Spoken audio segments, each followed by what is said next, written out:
Here's how to use a slicer or a bread knife. We're going to start with a loaf of bread that we just pulled out of the oven.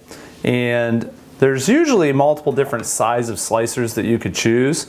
I have 2 different sizes in my set, and what I like about that is that when I have smaller breads like rolls or hoagies or bagels or stuff like that, the longer bread knife is a little bit longer than what I'm comfortable using, so I like having a shorter version of a bread knife for the smaller things.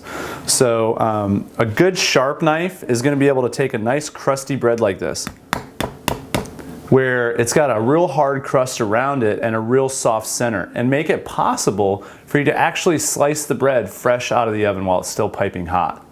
So what you do is you just start with the back of the knife and you just give it a nice slice back and forth, making sure that you're not putting a lot of pressure on it. If you've ever smushed your bread in the past or gotten a ton of crumbs in the past, crumbs are caused by dull knives. Like smushing the bread is usually caused by too much pressure. That could also be a result of using a dull knife as well. A good sharp knife is going to grip the bread and actually slice through it on its own without actually smushing it. The other thing you can do if you're making garlic bread is you can actually take and use the knife to go through it halfway down. So you take the center of the loaf and you just cut halfway through nice and easy using a nice long stroke.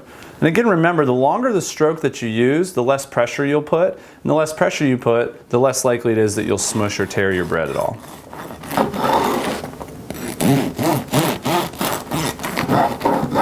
Now we're going to use the larger slicer. The common uses for this would be breads, large loaves of breads, cakes, especially when you're making a layered cake, or slicing large boneless meats like ham. One of the things most people don't think about is actually using their slicer to shred cabbage for coleslaw or lettuce for tacos. I used to always do it with my chopping knife. I'd take my cabbage and I'd chop it up, and it would just take forever to get it in those real small, thin pieces. One of my customers one day mentioned to me that one of the things she liked using her bread knife for was actually shredding her cabbage, and so she showed me how. And now it's great because you can take a head of cabbage and shred it into very small, thin slices in less than a minute, a whole head of cabbage or a whole head of lettuce. Let me show you how you can get nice thin cabbage just like this. Basically what you do, cut off the bottom of your cabbage so that it can set flat right on the cutting board. That way you don't have to worry about it rolling around on you. And then all you do is just use, instead of a long back and forth motion, you want to use really short, small motions like this. Very short slices where you're basically just letting the knife do the work to shred the cabbage off of the main part of it.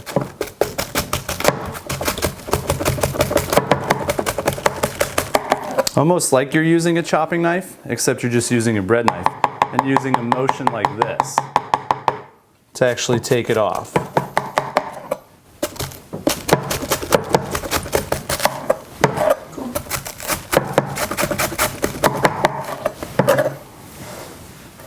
It's almost like you're shaving the side of the cabbage.